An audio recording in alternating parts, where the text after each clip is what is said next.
Muy buenas a todos y a todas. Estamos aquí en una edición más de Un Sector, una Voz, el podcast de la distribución profesional que realizamos mi compañera Rocío Rodríguez. Buenos días, Rocío. Buenos días, Sebastián. Aquí estamos, otro capitulazo, el Un que tenemos hoy. capitulazo muy especial y además con una invitada de lujo que ahora presentaremos. Pero vamos a hacer esta introducción, vamos a ir dando pistas, vamos a hablar de sostenibilidad en sentido amplio, de sostenibilidad desde la perspectiva de la industria de la construcción. Y bueno, cuando hablamos de construcción hay que hablar de arquitectura y cuando hablamos de arquitectura cada vez más de arquitectura sostenible. Y bajo estas dos palabras pues hay un sinfín de regulaciones, materiales, sistemas y protocolos muy diversos y a menudo muy complejos, ¿no? Que llegan al mercado incluso generando como ruido y también confusión.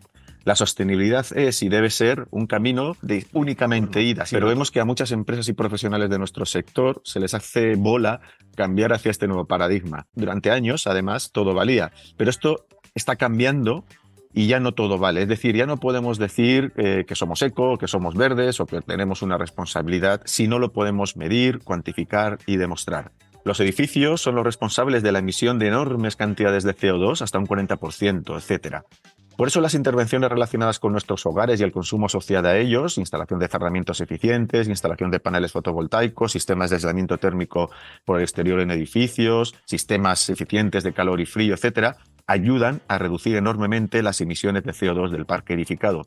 Para ello es esencial una específica y cuidadosa elección de productos de construcción, pero solo es posible, además, si se articulan políticas que fomenten la rehabilitación de forma efectiva, que ayuden a generar una conciencia social que vea que invertir en la vivienda, en la mejora de esos edificios y viviendas, es hacerlo también en el futuro y para ello requiere generar incentivos, por supuesto. El problema, el elefante en la habitación, es que acabemos asociando lo sostenible a algo más caro y eso, por defecto, ya no es sostenible.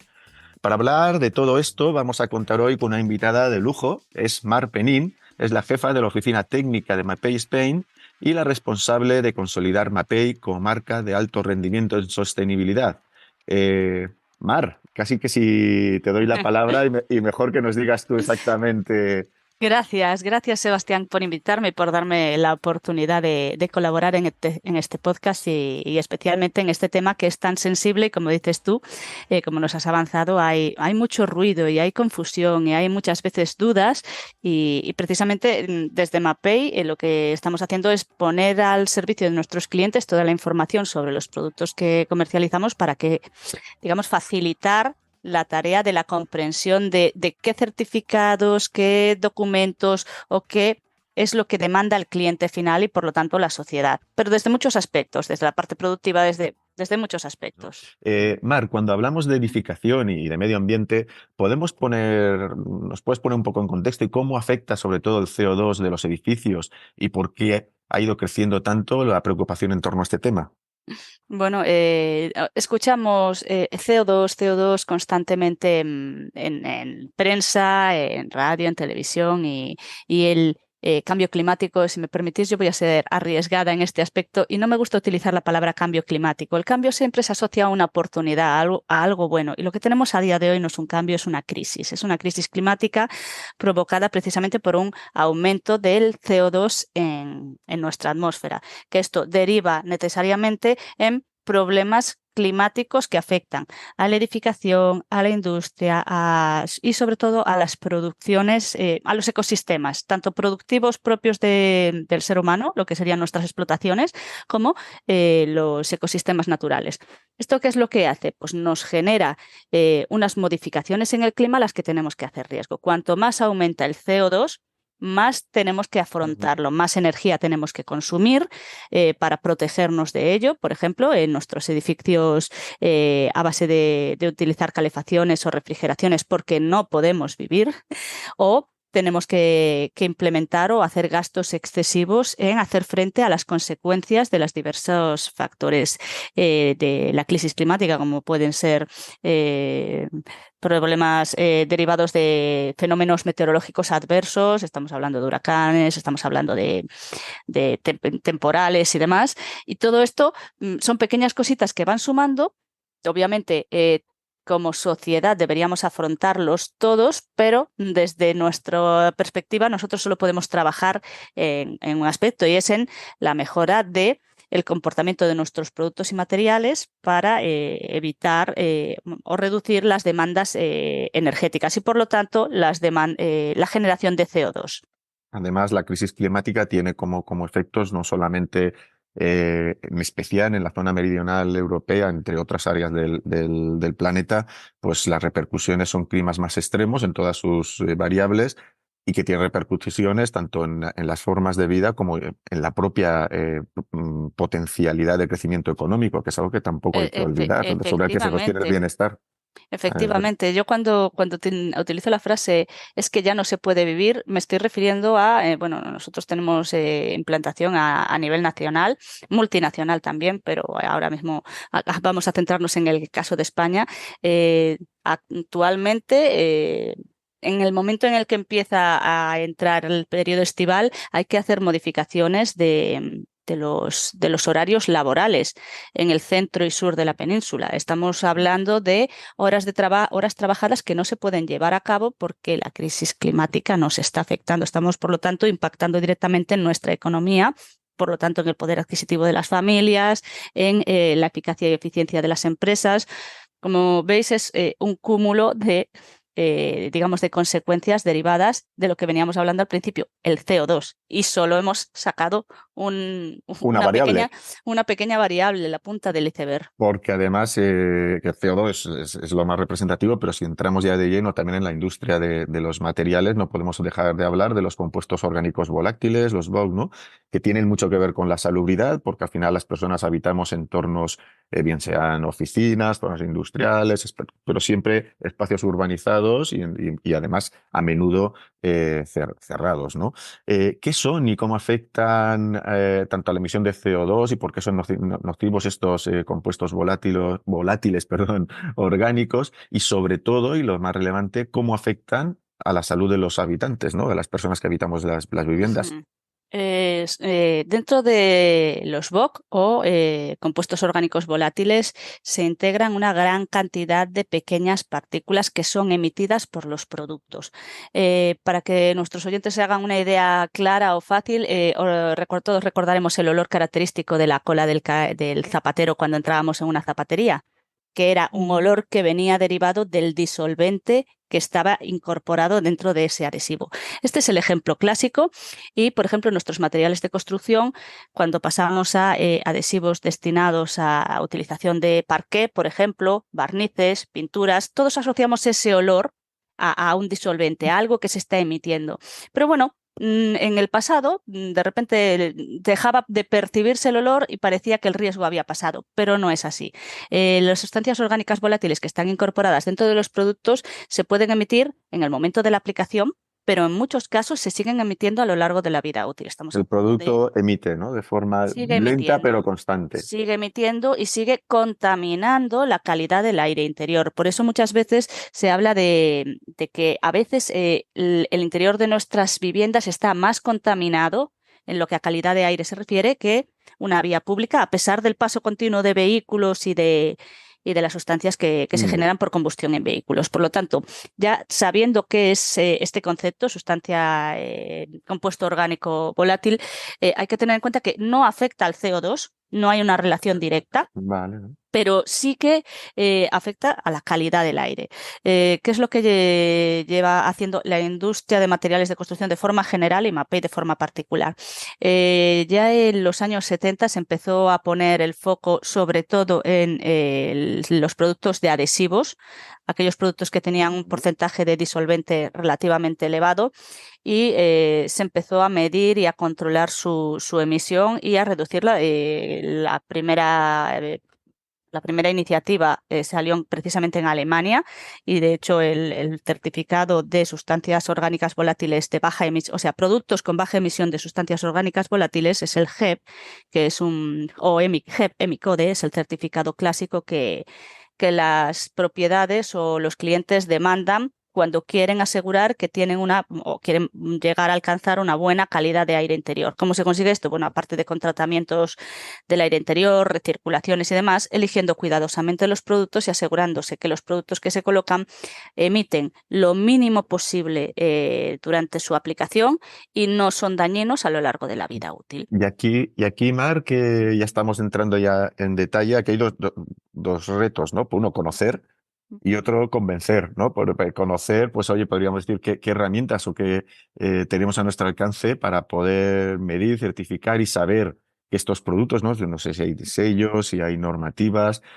para saber que estos productos realmente no tienen este tipo de emisiones, pero sobre todo también convencer al usuario final, que en principio podría ser más fácil porque al final es el quien se siente protagonista, pero hay un intermediario que es el profesional, de qué podemos hacer para que el profesional vea la importancia de girar en lo que son los productos tradicionales con los que ha trabajado para mejorar sus propios rendimientos, su propia salud en el tiempo. Ya hay una conciencia muy elevada en este aspecto en general. Por ejemplo, si damos un pasito más atrás para ver una imagen como más macro, cada vez es más habitual que edificios tanto del sector público como del sector privado demanden una certificación en el ámbito de la sostenibilidad, que puede englobar muchos aspectos. CO2, energía y demás. Y uno de los aspectos que se valora positivamente siempre es la emisión de compuestos orgánicos volátiles de los productos que se incorporan. Por lo tanto, si una propiedad o un promotor quiere alcanzar una certificación, tendrá que tenerlo en cuenta. Ya si vamos a un escenario un poco más micro, a este aplicador o a este quizás propietario de pequeño tamaño que está haciendo una reforma, es darles información principalmente, porque no hay una gran diferencia luego en coste, pero sí en calidad. La diferencia está si estamos metiendo productos con disolventes. Esos disolventes, cuando se evaporan, primero nos generan un problema de contaminación en el aire, pero es que además estoy perdiendo producto. Estoy dejando menos producto en el suelo, en la pared, por ejemplo, pinturas. Si coloco una pintura de peor calidad, voy a tener una menor durabilidad también del sistema que voy a colocar. Entonces, tanto el cliente final como el aplicador, y además el aplicador generalmente valora los productos que tienen baja emisión de compuestos orgánicos volátiles porque son más sanos, porque no los sufren y se nota mucho la diferencia de trabajar en un ambiente cerrado a un ambiente más saludable donde no se ha generado una gran incorporación de compuestos. Además, apostar por esto yo creo que tiene también otra repercusión positiva en el tiempo, y es que hay un reto y un problema que nos afecta a todos, que es la imagen que como sector tenemos ante la sociedad en su conjunto, y eso hace que cueste mucho atraer personas y oficios. Sí.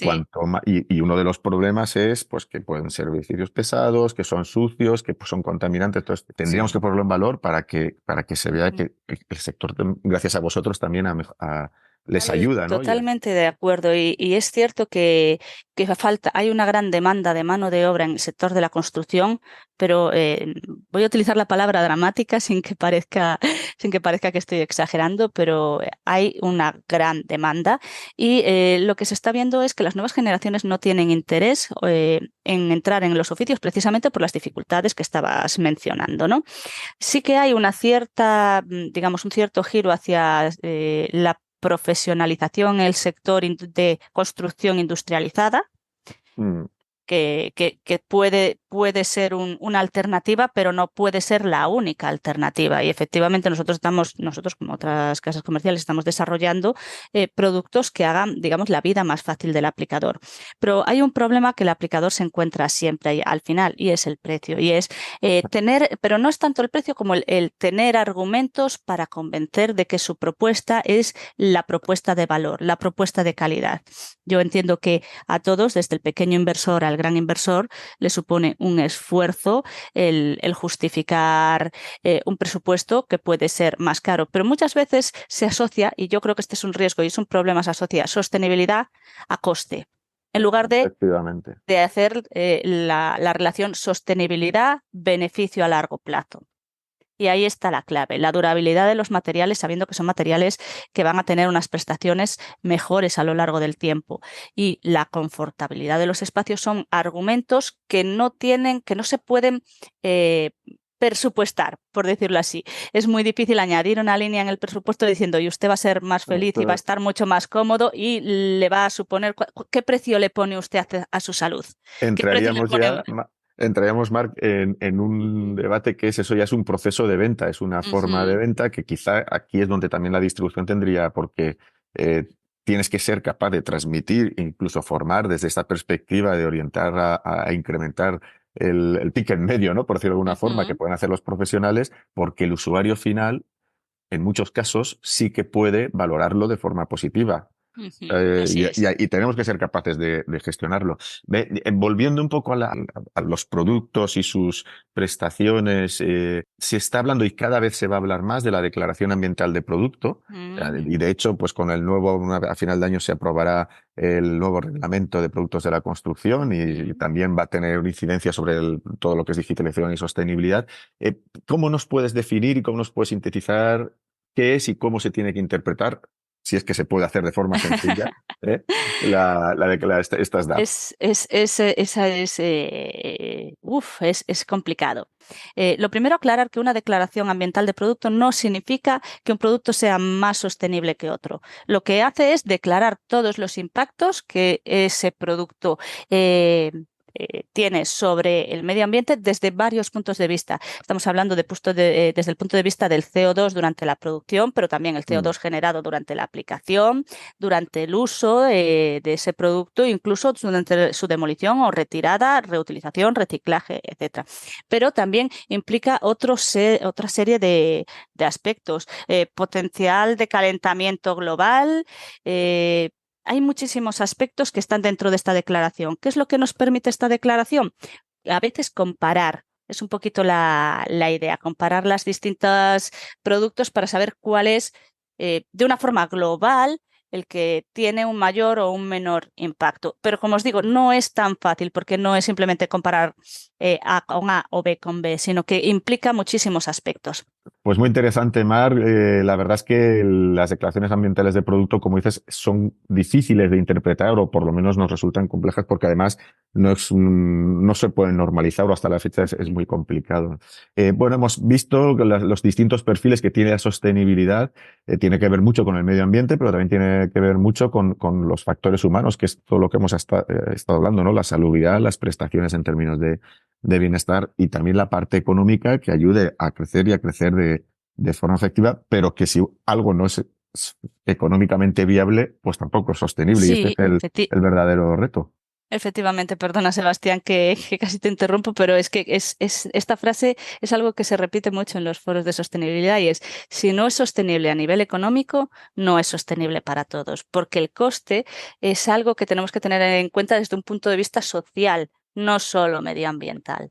Y para mí es fundamental que tengamos en cuenta, por ejemplo, siempre se habla muchas veces de qué es más sostenible, una puerta que genera muy poquito CO2 y por lo tanto ese impacto es muy bajito, pero es una puerta que tiene una durabilidad muy pequeña. O una puerta, por ejemplo, mismo objeto que genera 10 veces más de CO2, pero tiene una durabilidad de 200. Al final, probablemente los costes de producción de una y otra varíen mucho, pero también todos los aspectos asociados a su durabilidad y, por lo tanto, a su vida útil. Tenemos que buscar sobre todo productos que tengan una vida útil lo más larga posible dentro de los cómputos de CO2 y de coste posibles. Es un cambio de paradigma enorme, ¿no? De generar rentabilidad con procesos de vida de largo plazo. Esto es... Sí, ahí hay que cambiar algunas cositas en nuestra mentalidad, yo creo, de la forma de hacer las cosas, pero ya lo estamos viendo en nuestras ciudades. No sé si vosotros lo percibís, pero yo cada vez percibo que la rehabilitación ya se valora como una parte del sector que antes era como un poco más secundaria, ¿no? Sí. O bueno, ¿por qué me va a costar más una rehabilitación que un edificio nuevo? Y ahora se están equiparando mentalmente. Lo que es el concepto ya se está equiparando mucho y se valora mucho la rehabilitación. Cada vez vemos una renovación de parcela a parcela interior de ciudades que antes era prácticamente imposible pensar en que una promotora tuviera interés en introducirse en una parcela y rehacerla de arriba abajo. Pues oye, Rocío, vamos a dar paso, si te parece, para que en un par de minutos pues nos des una radiografía de cuál es la situación del sector en materia de sostenibilidad en datos. Cuando quieras, Rocío. A nivel individual, cada vez estamos más concienciados de la importancia de cuidar el medio ambiente y esto lo trasladamos a todos los ámbitos de nuestra vida. Según un estudio realizado por IBM, el 70% de los consumidores está dispuesto a comprar productos éticos sostenibles. Incluso pagarían un 35% más por ellos. Pero ¿cómo pueden los consumidores tener la seguridad de que los productos se ajustan a criterios sostenibles? Para eso están los sellos o certificados de construcción que acreditan que los estándares de calidad son elevados y respetuosos con el medio ambiente y positivos para la salud y bienestar de las personas. Básicamente podemos clasificar los certificados en 3 tipos. Por un lado, las ecoetiquetas de tipo 1 son las otorgadas por un organismo independiente y que cumplen con los requerimientos específicos de la norma ISO 14024. Las de tipo 2 son autodeclaraciones realizadas por una empresa sobre sus productos.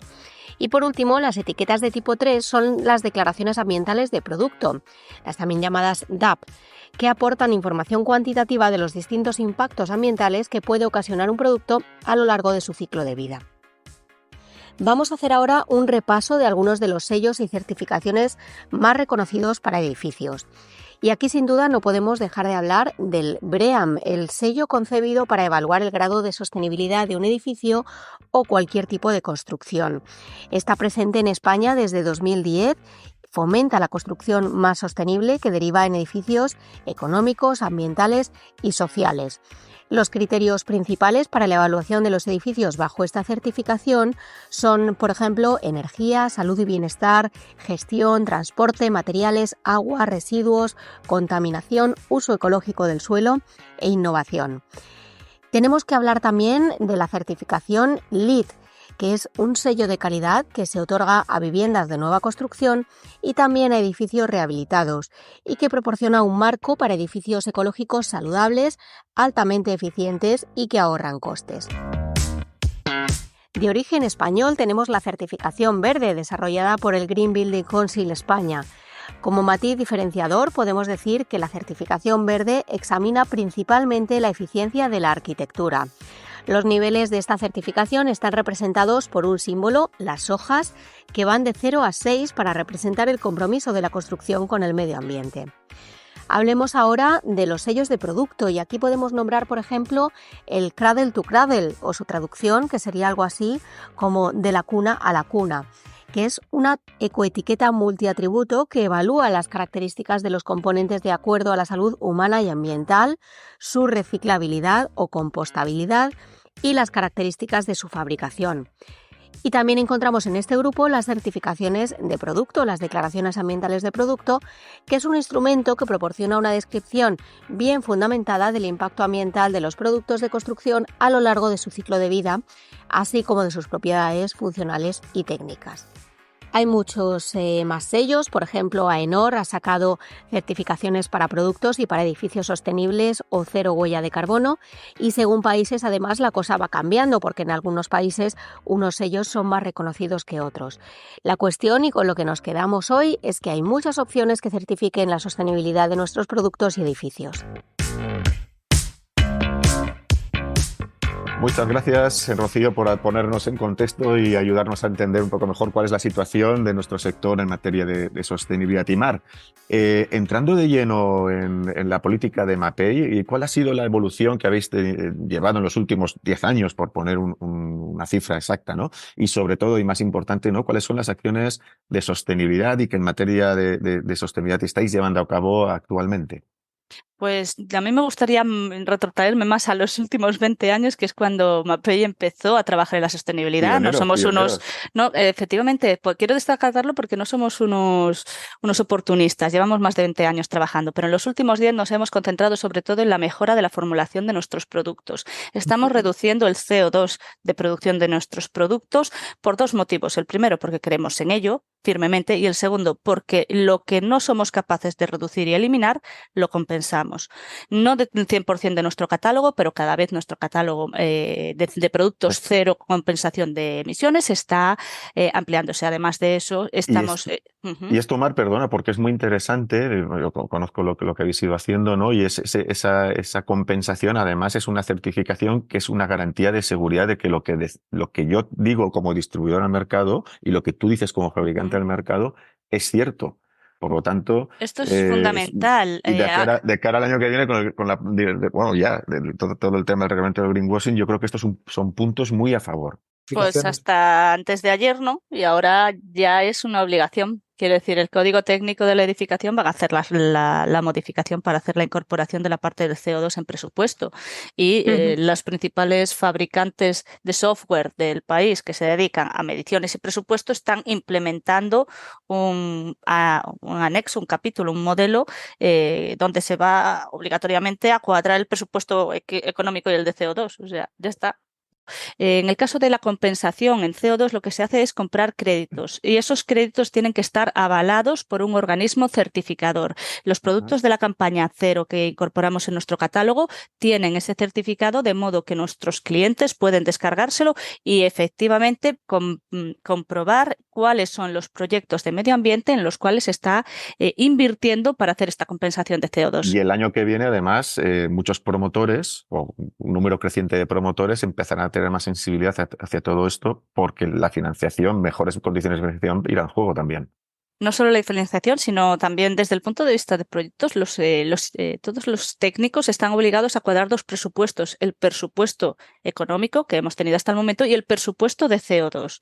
Por lo tanto, si ese presupuesto de CO2 no lo cumplimos, como estabas anunciando tú, efectivamente, las condiciones de financiación son muchísimo peores. Pero también estamos hablando, por ejemplo, de garantías o avales. Yo he recibido llamadas de jefes de obra diciéndome, elijo tu producto y no el otro, porque sé que tu producto tiene menos CO2 y esto me permite asegurarme una partida, me permite asegurarme una garantía o un tema de un aval y al final yo creo que en esto sí que ha habido un acierto por parte de Europa en asociar la sostenibilidad a la financiación. Como apuntas, se trata de orientarnos al mercado y aquí el distribuidor también tiene bastante que hacer, porque al final es quien tiene que conducir el producto y sus valores al mercado, ¿no? Porque la cadena de valor ya no es transportar y llevar un producto, sino sus valores, por eso es la cadena de valor. Y aquí esto es de lo que estamos hablando, ¿no? ¿Cómo veis que está siendo esta transición por parte de la distribución profesional y qué crees que podemos hacer entre todos para ayudar a mejorar estos procesos y hacer que el mercado entienda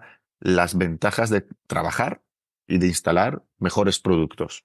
Pues esta transición está siendo un desafío, pero a la vez también está siendo una gran oportunidad. Desde el punto de vista de la distribución, donde hasta el momento mucha gente lo asociaba simplemente como un elemento de la cadena, tiene que aportar este nuevo valor, pero además de forma obligada. Si no recuerdo mal, la Directiva de Envases y Residuos implica también no solo a los fabricantes, que estamos obligados a tener una responsabilidad sobre el producto que producimos, sino también a los suministradores de productos que están sí. en esa cadena. Del mismo modo que esto nos afecta, por ejemplo, en el tema de los envases, simplemente como ejemplo, nos afecta en todo lo demás. Nosotros, como fabricantes, podemos hacer los mejores productos del mundo, que si luego no sabemos transmitir esa información para que sea valorada, estaremos perdiendo el tiempo. Y ahí es donde los suministradores de productos y los distribuidores tienen una oportunidad de ponerse a la cabeza a aquellos que tengan el interés y la capacidad de poder generar un buen desarrollo de la información de cara a sus clientes.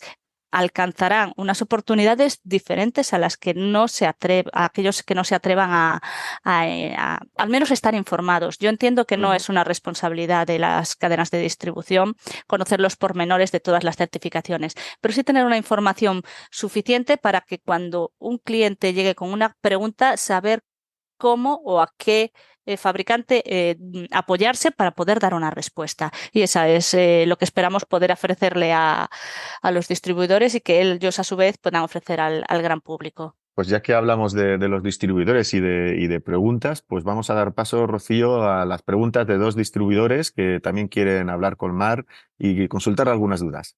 Pues así es, Sebastián. Vamos a ir primero con una pregunta que nos ha dejado para Mar un asociado de Andimac, en este caso es Amalia Roca de BM Spain. Vamos a escucharla. Buenos días, Mar. Nos gustaría hacerte una pregunta que nos genera curiosidad en Isolana. ¿Cómo pueden vuestros productos sostenibles aumentar el valor de mercado de un edificio o proyecto de construcción? Bueno, pues sobre los productos sostenibles, cuando se plantea la posibilidad de que estos aumenten el precio del edificio, se puede hacer de diferentes maneras o valorarlo de diferentes maneras.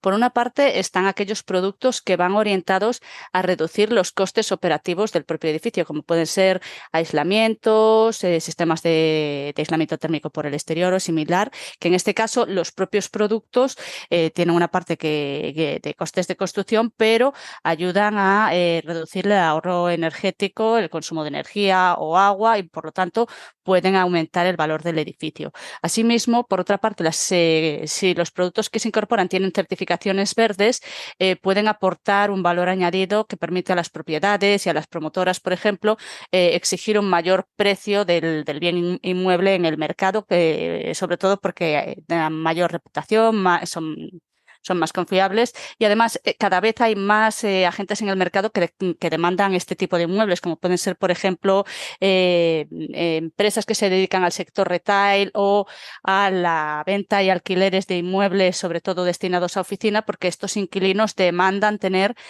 unos edificios más sostenibles. Por otra parte, también hay que tener en cuenta la propia productividad de los empleados. Por ejemplo, el incorporar pinturas con bajos compuestos orgánicos volátiles, sistemas de mejora de ventilación mejorados o demás, mejora el ambiente interior, son más saludables y afectan directamente a la productividad de las personas que allí trabajan. Y por último, y para mí es con diferencia la más importante de todas, es que cada vez hay más aspectos financieros incorporados en la parte de sostenibilidad, y esto es que inversores y compradores buscan reducir su huella de carbono y aportar este plus de sostenibilidad, y están dispuestos a pagar una prima por edificios que utilicen productos sostenibles. Genial. Pues, Mar, tenemos otra cuestión para ti. En este caso es de Tomás Fenol, él es el director general de Big Mat Aldino. Vamos a escucharle. ¿Cómo se está controlando en el proceso de fabricación que un producto cumpla con todas las normativas para considerarlo producto sostenible o no? Pues el tema de controlar si los productos cumplen con las normativas para mí es súper importante, porque no es lo mismo decir que eres sostenible que demostrar que eres sostenible. Y para poder demostrarlo siempre tenemos que ponernos en base de que haya una entidad tercera que sea capaz de verificarlo mediante una auditoría independiente. Existe lo que llamamos ecoetiquetas tipo 2, que cada vez están más en desuso, que es que el propio fabricante diga mi producto hace tal o cual cosa, sino que lo que se está buscando es siempre buscar estar alineados con, por ejemplo, las directivas de ecodiseño de la Unión Europea, el nuevo reglamento de productos de la construcción o las certificaciones ISO ambientales o incluso los análisis del ciclo de vida, pero siempre auditados por una entidad externa. Además, esto es muy importante porque Europa está implementando unas regulaciones cada vez más estrictas destinadas a eliminar el greenwashing, para evitar precisamente que la gente o los fabricantes se puedan vestir de verde sin certificarse, sin demostrar que realmente realizan esas acciones en pos de una mayor sostenibilidad. Genial, pues muchísimas gracias, Mar, por responder a estas preguntas de nuestros asociados. Muchas gracias, Mar, y muchas gracias a nuestros invitados de la distribución por las preguntas y sobre todo por la respuesta tan interesante como siempre, Mar. Y Rocío, de nuevo es tu turno, porque ha llegado la hora de las preguntas rápidas. Venga, pues vamos a ello. Mar, como sabes, siempre a final de cada programa pues intentamos hacer una síntesis, ¿no?, de todo lo que hemos estado hablando. Te voy a lanzar una serie de preguntas y la idea es, intentar responderlas lo más rápido posible para que sirvan como resumen. Si tuvieras que definir sostenibilidad en construcción, ¿qué sería? Para mí es un acto voluntario, necesario e imprescindible para poder seguir viviendo nuestro planeta como estamos viviendo hasta ahora. ¿Vamos camino de cumplir el objetivo de 0 emisiones en 2050? ¿Quieres la verdad o algo bonito? La verdad, siempre la verdad. Yo creo que estamos avanzando y estamos haciendo grandes avances. Sospecho que no vamos a llegar a alcanzarlo, pero es que si no trabajamos, si no implicamos el compromiso de todos, no podremos llegar ni siquiera a soñarlo. Así es. ¿Son incompatibles sostenibilidad y agilidad en procesos? Quizás hace unos años estaría de acuerdo en ello, a día de hoy no. Con la digitalización de procesos y tenemos el mundo en nuestra mano a través del móvil, alcanzar la sostenibilidad es posible y es viable de forma ágil. ¿Cómo podríamos definir la economía circular en nuestro sector? Para mí la economía circular debe ser el enfoque que debemos dar a todos nuestros procesos, desde el producto al servicio. Y estaríamos hablando de definir y diseñar previamente cómo vamos a dar ese producto o servicio, utilizarlo de la mejor manera posible y pensar siempre en cuál es la durabilidad y cuál es el final de su vida útil. Uh-huh. Y por último, si tuvieras que decir una debilidad y una fortaleza, un punto fuerte de nuestro sector ante el reto de la circularidad, ¿cuáles serían? Una debilidad. Yo creo que la debilidad siempre, en todos los aspectos, en todos los sectores, es la resistencia al cambio. A la gente le cuesta cambiar, pero una vez que les damos la información y abren los ojos, se puede convertir en una fortaleza, ¿no? La fortaleza es la innovación constante, el empuje de intentar llevar las cosas más allá. Muchísimas gracias, Mar. Pues muchas gracias, Mar. No sé si quieres decirnos alguna cosa más, pero yo creo que nos has dado un montón de claves y de palancas que ahora tendremos que ir digiriendo, y sobre todo lo importante es que como sector y como empresas, ¿no? Pues veamos que estamos ante algo serio, ante algo que compromete además nuestra competitividad y que no podemos dar la espalda a una realidad, porque si le damos la espalda, nuestros competidores nos van a adelantar de lleno por ahí. Gracias, Sebastián y Rocío, por la oportunidad de poder compartir con vosotros este rato, y para mí simplemente decir que tanto MAPE como otras empresas del sector, pero obviamente yo hablo por la mía, que es lo que me toca, estamos para dar soporte y estamos desarrollando muchas iniciativas que van en este camino, en el camino de la sostenibilidad, y queremos apoyar precisamente para ser más competitivos y sostenibles a la vez. Muy bien, pues yo me quedo, no sabía que habéis sido pioneros en todo, cuando hace más de 20 años, cuando la palabra que suena sostenibilidad costaba pronunciarla porque era una palabra nueva, pues oye, esto es importante y tenéis todo este recorrido y esta ventaja competitiva. Pues muchas gracias, Mar. Así es. Hasta la próxima vez. Muchas gracias.